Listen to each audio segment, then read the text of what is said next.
Halo sahabat sehat, apa kabar? Ketemu lagi di Karyadi Podcast bersama saya, Dr. Cecilia, spesialis penyakit dalam. Hari ini kita akan membahas tuntas tentang hepatitis. Dan hari ini saya tidak sendirian, saya ditemani oleh seorang narasumber yang luar biasa. Beliau adalah dokter spesialis penyakit dalam di Rumah Sakit Dr. Karyadi. Beliau juga seorang konsultan gastroenterohepatologi. Mari kita sapa Dr. Heri Jagat, spesialis penyakit dalam, konsultan gastroenterohepatologi. Halo dokter, apa kabar? Halo Dr. Cecilia.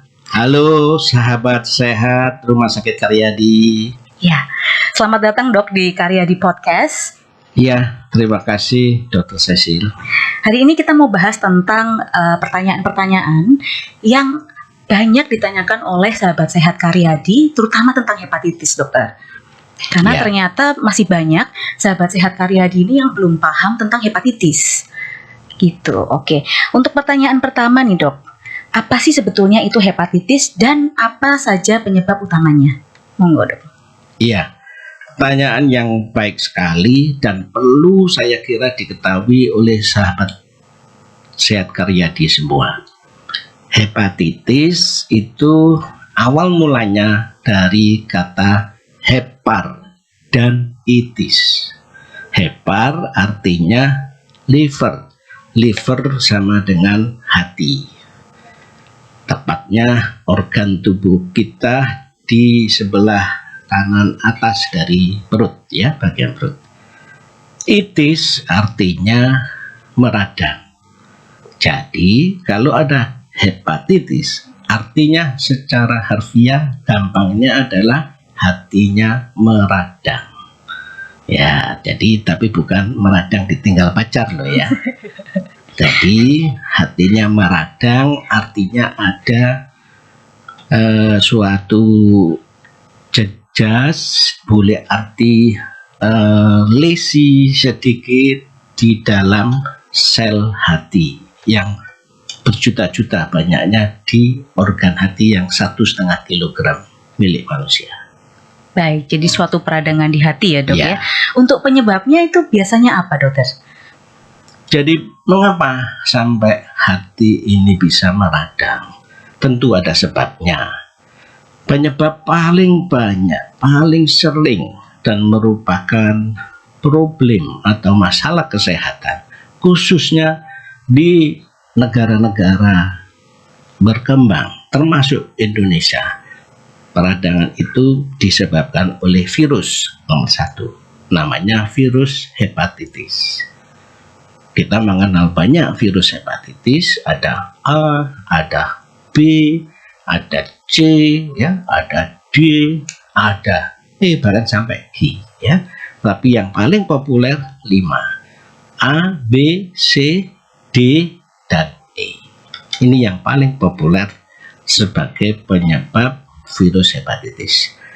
2 yang paling serius yaitu infeksi virus hepatitis B dan C.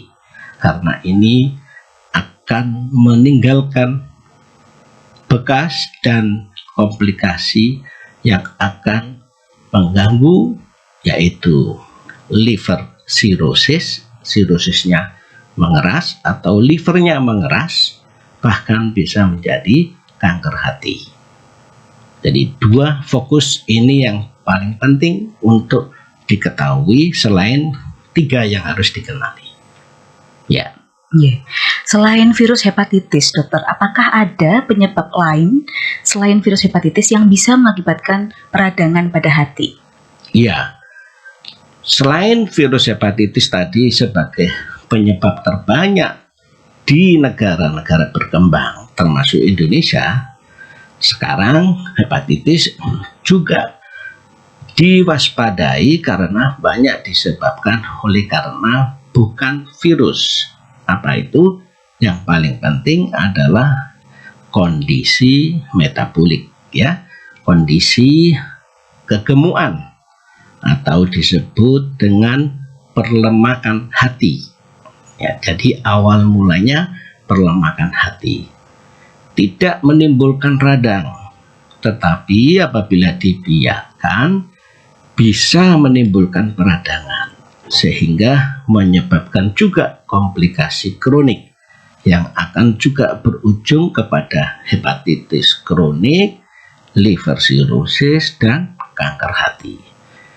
Dan saat ini perlemakan hati merupakan penyebab utama seseorang itu dilakukan transplant hati, cangkok hati untuk diganti. Tetapi itu di Amerika. Di negara berkembang, penyakit ini juga semakin meningkat. Karena kita lihat sekarang ini bahwa masyarakat yang makin makmur, makin gemuk, itu makin meningkat, makin banyak. Termasuk kita, Indonesia. Begitu. Kayaknya saya harus diet berarti dok ya. Nah, saya tidak Nanti berani. saya sakit hati nanti dok. Saya tidak berani noleh sekali karena ternyata di sebelah saya ini juga merasa Iya. ya ada kegemukan. Betul. Tapi tidak usah khawatir. Gemuk itu ada dua. Gemuk yang secara metabolik itu masih healthy, sehat. Artinya apa? Walaupun gemuk tapi dia olahraga, exercise-nya tidak berhenti. Maka lihat pemain sumo itu. Pemain sumo itu semuanya gemuk-gemuk. Kalau tidak ada yang gemuk, keluar ronde itu dibanting aja habis. Tapi kenapa dia tidak fatty liver? Karena exercise-nya yang hebat. Sehingga yang besar itu sebetulnya lemaknya bukan lemak di dalam visceral, di dalam livernya, tetapi terbentuk di dalam sel-sel perifernya, di ototnya, di ini. Jadi di lemaknya yang di livernya hanya sedikit, ya. Jadi makanya itu yang disebut sebagai gemuk tapi sehat, metaboliknya healthy atau secara metaboliknya sehat. Nah, itu yang penting. Oh, ini informasi yang sangat penting ya sahabat sehat. Berarti walaupun gemuk kita tetap harus olahraga terus supaya tidak fatty liver gitu ya dok? Ya, betul. Baik, kembali ke virus hepatitis tadi ya dok. Jadi banyak sekali sahabat sehat itu yang takut tertular hepatitis virus. Sebetulnya penularannya itu seperti apa dokter? Ya, sebentar. Saya ingin tambahkan lagi. Baik. Yang penting tadi penyebab hepatitis. Bahwa selain virus, ada tadi perlemakan hati yang bukan disebabkan infeksi virus. Ada hepatitis lagi yang juga perlu diwaspadai, yaitu karena obat. Ya, jadi Bapak Ibu peserta atau pendengar sahabat sehat dari Karyadi, bahwa obat-obat tertentu itu bisa menimbulkan suatu reaksi yang disebut hepatotoksik. Jadi obat itu menyebabkan efek toksik pada liver. Apa yang paling sering, yang paling harus diwaspadai?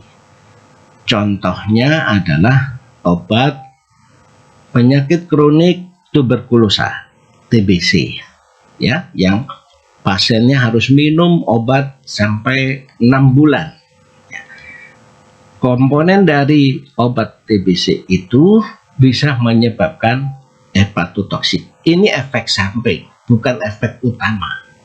Karena ini efek samping, itu berarti tidak semua pasien yang minum obat TBC akan selalu livernya sakit atau hepatotoksik.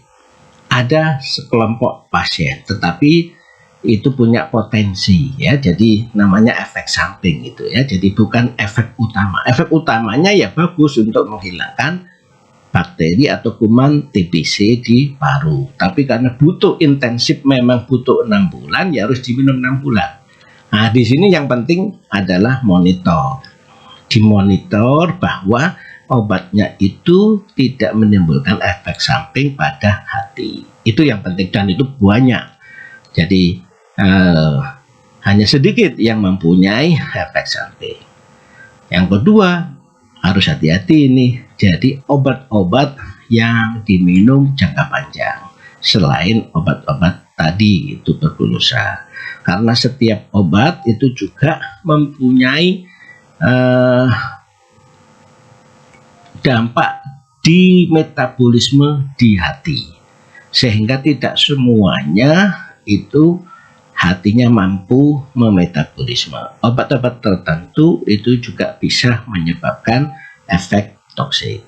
Jadi kelompok penyakitnya ini di bidang hati disebut sebagai suatu tanda sendiri kelompoknya, yaitu hepatitis oleh karena obat namanya.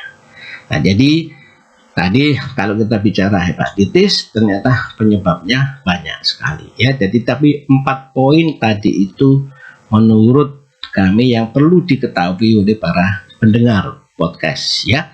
Jadi sebelum kita menginjak bagaimana tadi pertanyaan Dr. Cecil tentang penularannya.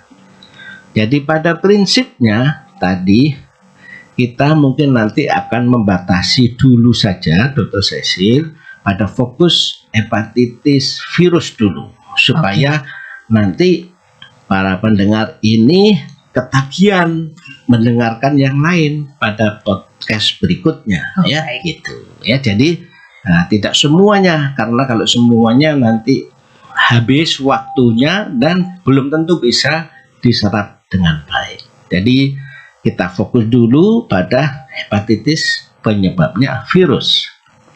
2 tadi yang penting harus dikenali yaitu hepatitis virus B dan C, dan satunya adalah hepatitis A.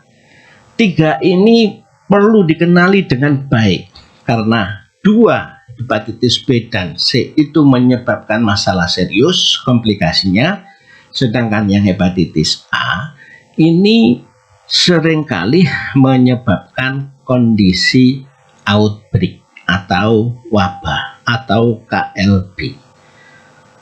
Mengapa demikian? Karena perbedaan penularannya.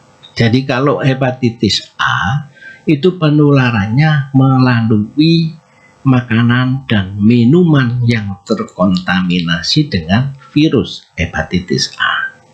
Sedangkan hepatitis B dan C itu lebih disebabkan oleh karena kontak dari cairan tubuh kita terhadap pasien dengan hepatitis B atau C. Jadi kontak cairan yang paling menularkan nomor 1 adalah kontak darah. Jadi darah kemudian kontak dengan tubuh kita, ada luka misalnya, maka potensi menimbulkan penularan. Transfusi darah misalnya, kemudian alat-alat suntik yang tidak disteril digunakan berulang-ulang jarum suntiknya bisa potensi menularkan. Itu yang paling penting, perbedaan penularannya.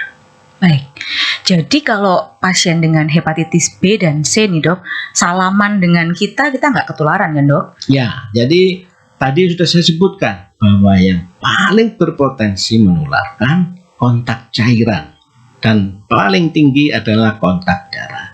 Jadi kalau cairan keringat misalnya kita bersalaman, apakah itu menularkan? Tidak, ya. Termasuk kontak air mata, tidak, ya. Bahkan air susu saja itu tidak mempunyai potensi menularkan kepada bayinya apabila ibu itu yang sakit menyusui. Jadi tidak perlu takut, tidak perlu ini, karena kita menganjurkan ASI eksklusif ya. 6 bulan harus minum ASI terus menerus bagi bayi baru lahir. Maka apabila ibunya sakit hepatitis B, tidak perlu ragu, tetap diberikan air susu ibunya. Demikian. Ya, jadi untuk sahabat sehat jangan takut kalau misalnya ada pasien dengan hepatitis B dan C tidak mau bersalaman, kadang-kadang tidak mau minum satu tempat seperti itu. Jadi itu sering kali dialami oleh pasien-pasien yang berobat kepada kami. Iya. Ya, jadi ini cerita aja Ibu, Bapak-bapak mendengar podcast Karyadi. Pertemuan pertama diantar oleh suaminya berobat. Kemudian pertemuan kedua masih diantar, cuman suaminya saya lihat kok agak jauhan, kenapa ya? Kemudian besoknya pertemuan ketiga ibunya datang sendiri. Saya tanya, Bu, Bapak mana? Iya dok, tidak mau mengantar sekarang. Loh kenapa? Katanya khawatir ketularan. Loh kenapa ketularannya? Ya deket-deket dengan saya. Jadi ibu kalau di rumah bagaimana? Saya di kamar sendiri dok, piring makan sendok sendiri dan lain-lain. Wah kalau gitu bapak besok dipanggil, nanti saya terangkan. Nah jadi ternyata banyak yang miss ya informasi ini. Jadi sebetulnya tidak menular lewat makanan dan minuman untuk B dan C. Yang menular lewat makanan dan minuman adalah hepatitis A. Dan kalau hepatitis A, Bapak Ibu tidak usah khawatir karena itu bisa sembuh sendiri.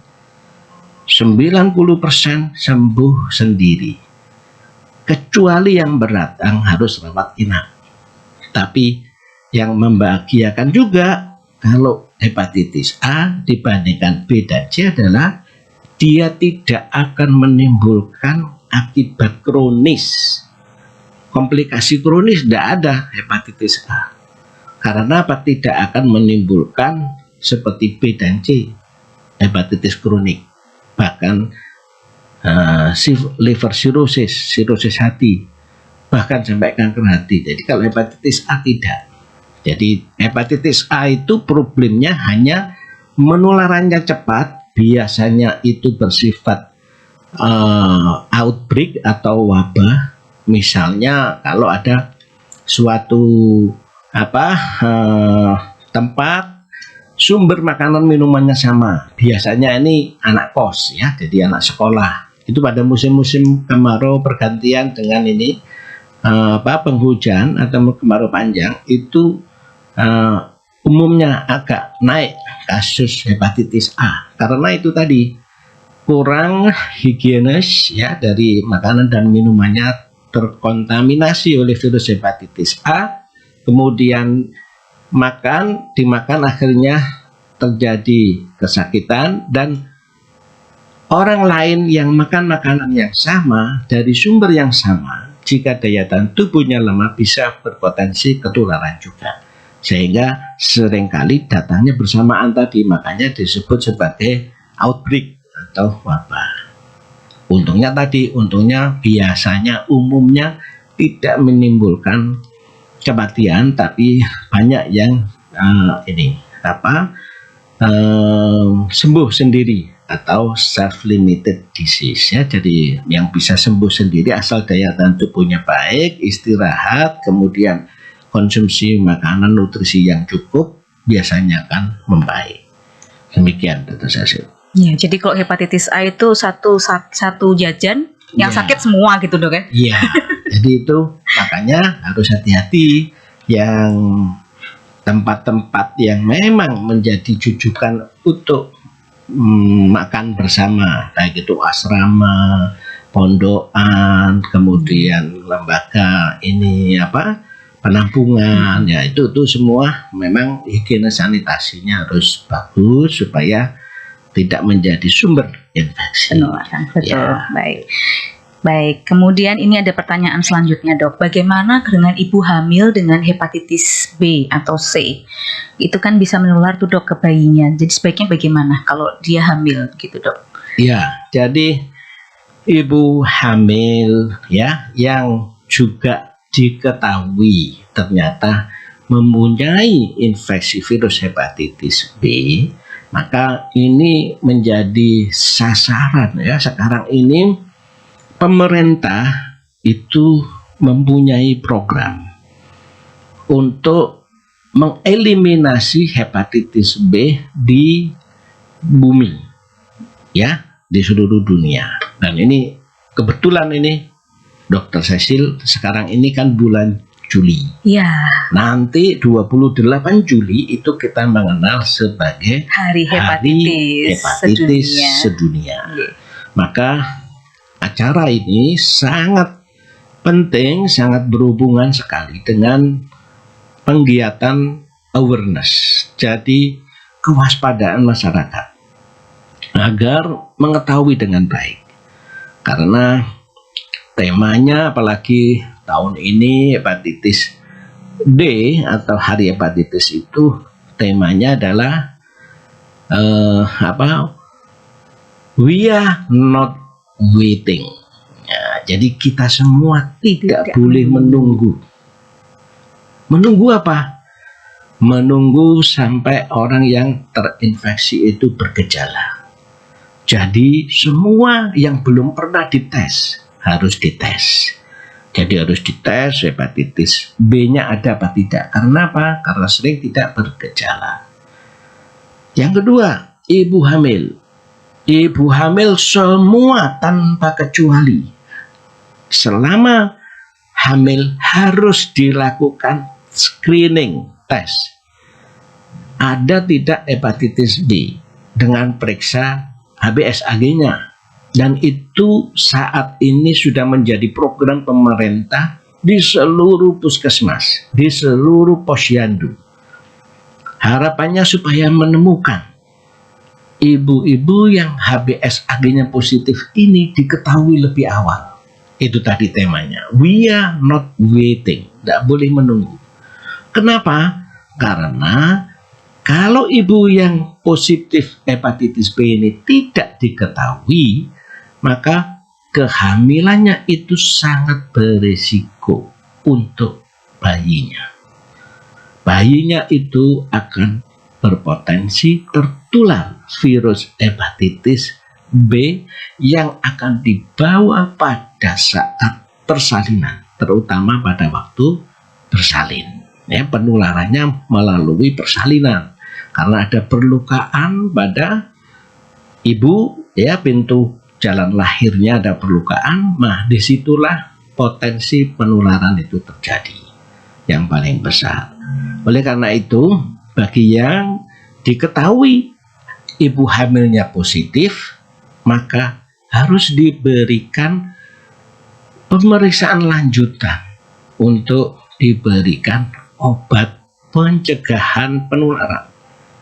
Apabila virusnya ternyata positif dan membahayakan, kadarnya lebih dari kadar tertentu yang diizinkan oleh ilmu pengetahuan, maka ibu ini harus dapat obat pencegahan untuk penularan ke bayinya, yang itu obatnya adalah obat antivirus, dimulai diminum pada waktu trimester ketiga dari kehamilannya, dan bayinya nanti pada waktu lahir juga harus disuntik untuk memberikan kekebalan pasif terhadap bayinya akan adanya infeksi penularan dari virus yang dibawa oleh ibunya.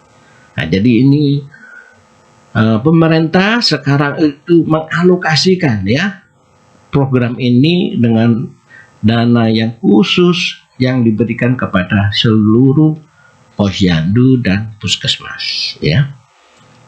We are not waiting untuk menunda ibu diperiksa, ibu hamil.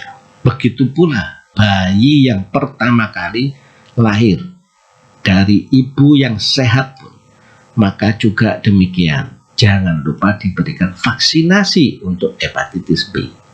Ini tujuannya juga supaya tidak tertular untuk hepatitis B. Nah, jadi itu semua program-program yang dikerjakan untuk mengantisipasi dampak dari virus hepatitis B supaya tidak menjadi masalah kesehatan.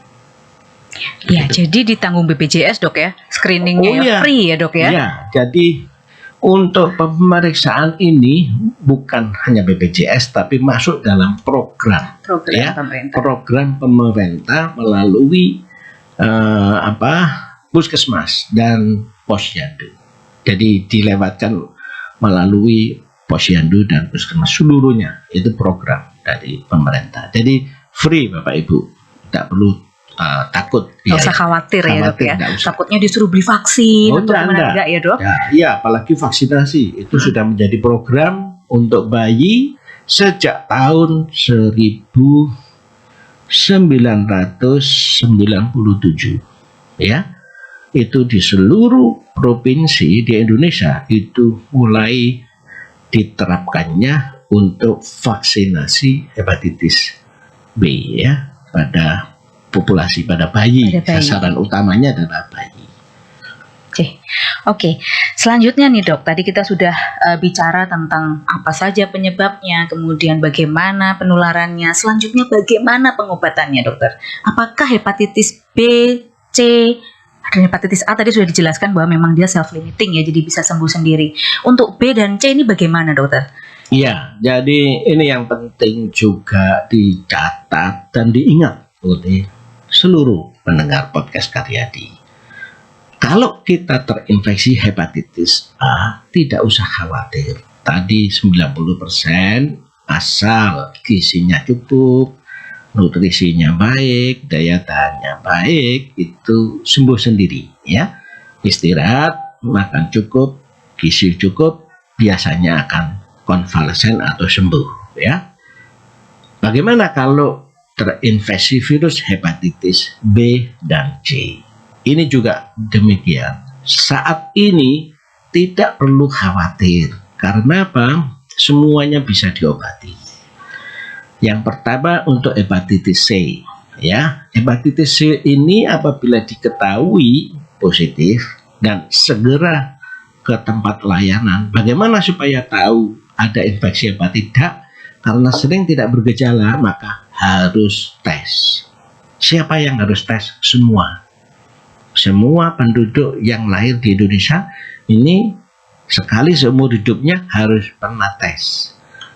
2 infeksi ini, hepatitis B dan C. Kenapa? Karena ini bisa disembuhkan, tapi kalau kita terlambat menjadi masalah besar. Hepatitis C ini kalau diketahui diobati saat ini dengan obat yang namanya antivirus, diminum paling pendek itu saat ini yang ada di Indonesia itu 3 bulan 12 minggu minum obat sembuh. Nah, jadi virusnya bisa hilang ya, virusnya bisa tidak terdeteksi, dan sekarang dinyatakan hepatitis C sebagai penyakit yang bisa disembuhkan, namanya curable disease. Dan ini kemajuan ilmu pengetahuan, kemajuan para ahli, karena ini baru terjadi belum lebih dari 10 tahun ya, baru 5 tahunan mungkin hepatitis C ini bisa disembuhkan. Bagaimana kalau hepatitis B? Sama, hepatitis B ini apabila seseorang itu terinfeksi 70-80% tidak bergejala. Jadi tidak ada gejalanya, seperti orang yang tampak sehat pada umumnya. Nah, lalu bagaimana kita tahu bahwa seseorang itu terinfeksi? Ya harus diperiksa, dites HbS1-nya positif apa tidak. Kapan? Sekali seumur hidup harus pernah dites. Setiap penduduk Indonesia. Bedanya kalau bayi langsung diberi program oleh pemerintah vaksinasi. Nah, yang tidak bayi, kita semua yang dewasa, ya periksa sendiri karena tidak mahal dibandingkan apabila kita terinfeksi. Karena apa? Kalau kita menunggu ada gejala, maka kita akan terlambat. Mengapa terlambat? Umumnya penyakit hati itu kalau dia sudah bergejala, maka tingkat kerusakan yang ada di dalam sel hatinya itu bisa lebih dari 60%, bahkan 70%. Nah, apa kita mau menunggu? Kan eman-eman. Kenapa eman-eman? Apabila itu diketahui lebih awal, belum sampai liver cirrhosis misalnya, maka obat yang akan diberikan itu lebih sederhana. Obatnya hanya 1, diminum terus ya, juga akan menurunkan bahkan menghilangkan sampai tidak terdeteksi virusnya di dalam darah. Meskipun harus minum terus, tapi obatnya berbeda dengan hepatitis C. Hepatitis C tadi 3 bulan cukup, hepatitis B lebih sulit. Jadi tidak cukup 3 bulan, tapi minumnya terus seperti kita minum obat orang yang sakit hipertensi, diabetes, orang yang sakit diabetes, itu terus menerus diminum.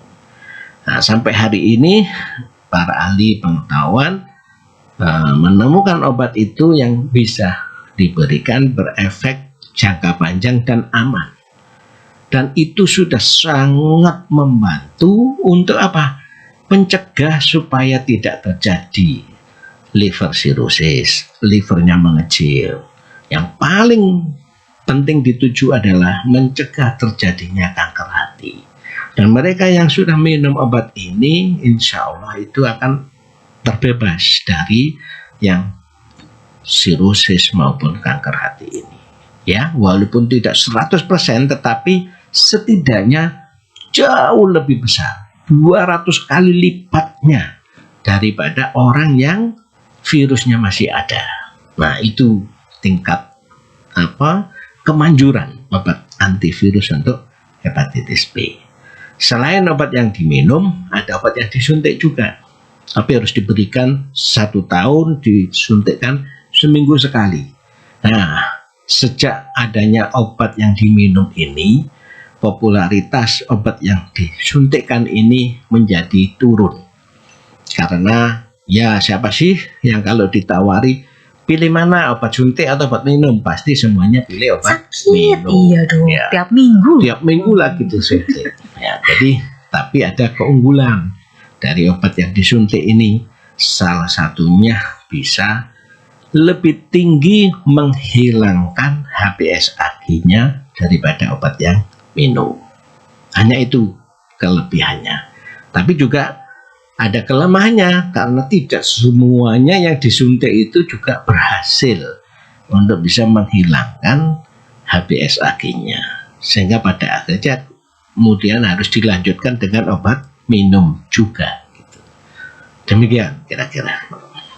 Oke, selanjutnya nih dok, ada satu isu yang sangat mengganggu kami dok. Kalau di poli itu sering pasien-pasien itu mengeluh bahwa mereka itu diperlakukan dengan tidak adil, terutama dalam hal pekerjaan dan sekolah dokter. Pasien-pasien dengan hepatitis B kemudian tidak bisa melanjutkan bekerja atau tidak bisa melanjutkan sekolahnya. Itu sebetulnya bagaimana kebijakannya dokter? Monggo dok. Ya, jadi ini juga pertanyaan yang sangat menarik dan penting diperhatikan untuk semua. Bukan hanya para pendengar sahabat Karyadi, tapi juga oleh seluruh pemegang kepentingan. Termasuk tadi disebutkan bahwa seseorang yang diketahui hepatitis B itu mengalami kendala di dalam dia melakukan sosialisasi, baik itu di dalam pekerjaan, baik itu dalam pendidikan, maupun dalam haknya untuk memenuhi karier.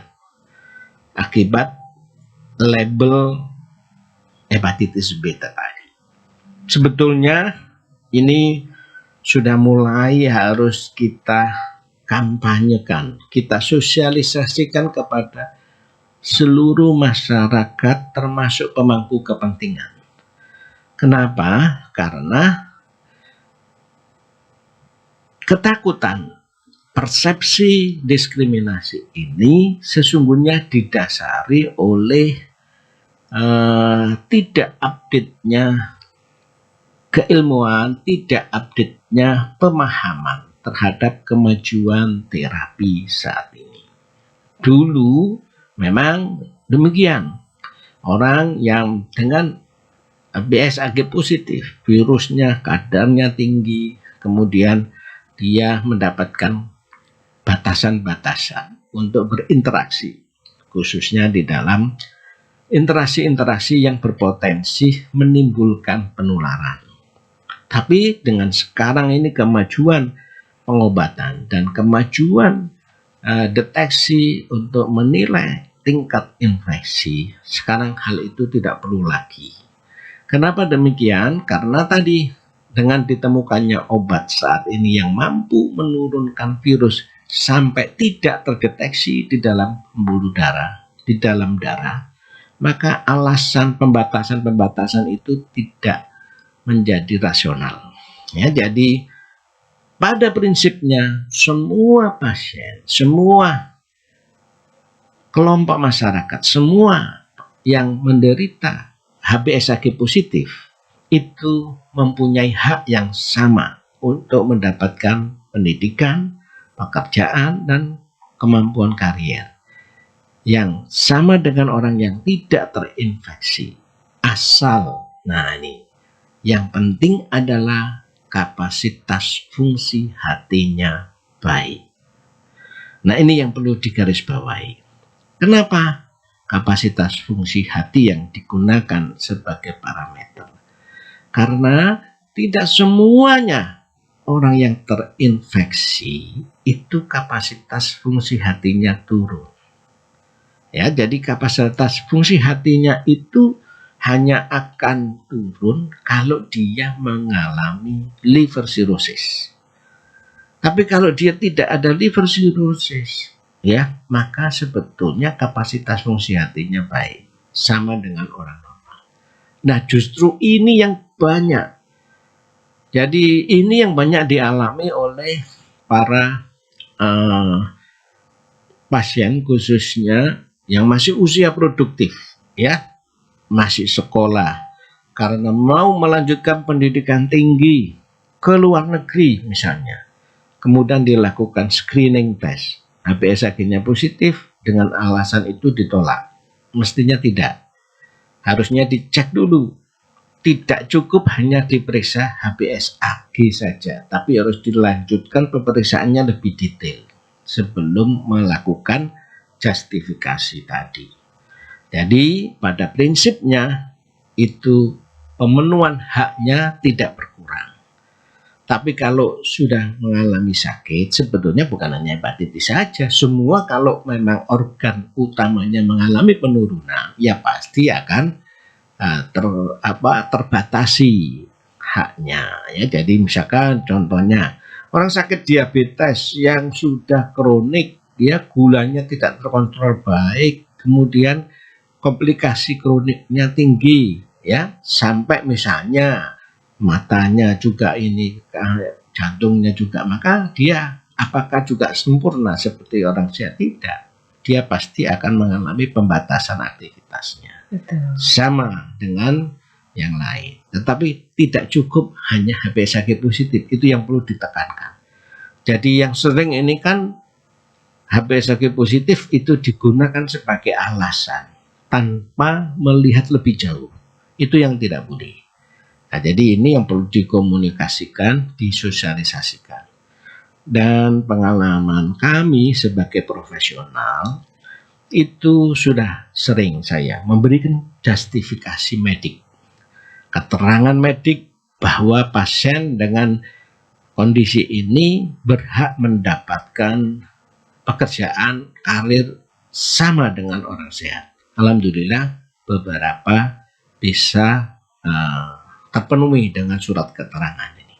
Tetapi beberapa memang belum. Nah, ini yang perlu kita terus kampanyekan. Demikian. Betul. Ya, semoga di kedepannya teman-teman kita, sahabat sehat yang mengalami diskriminasi ini bisa mendapatkan jalan keluar yang lebih baik gitu ya, Dok, ya, untuk kebijakan-kebijakan dari pemerintah seperti itu ya. Iya, ini harus menjadi advokasi semua LSM terutama kepada pemerintah. Ya, kepada pemerintah. Kenapa kepada pemerintah? Supaya ada pedomannya. Kementerian Kesehatan berhak untuk memberikan pedoman. Sebagai contoh, saya kasih contoh, kondisi seperti ini pernah dialami oleh negara Cina.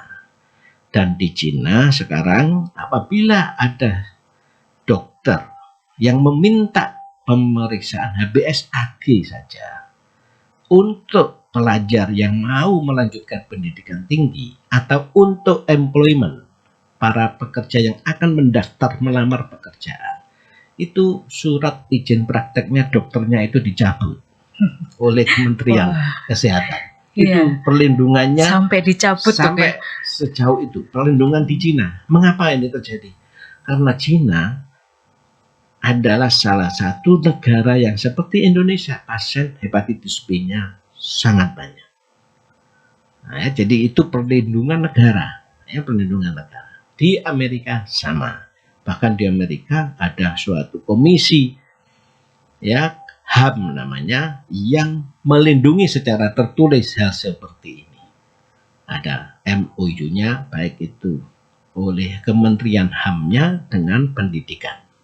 Nah, dan ini saya kira perlu juga dikerjakan oleh Indonesia ya, untuk kita semua. Terima kasih.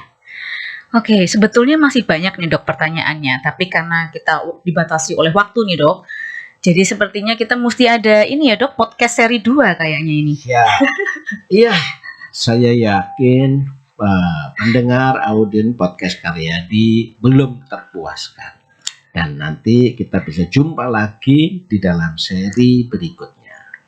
Baik, kalau begitu terima kasih kepada narasumber kita pada hari ini, yaitu Dr. Heri Jagat, spesialis penyakit dalam, konsultan gastroenterohepatologi, dan terima kasih kepada seluruh sahabat sehat yang sudah mengikuti podcast kami dari awal hingga akhir. Jangan lupa untuk mengikuti media sosial Rumah Sakit Dr. Karyadi, di mana di situ ada banyak sekali informasi terkini tentang kesehatan. Oke, kita akhiri podcast hari ini.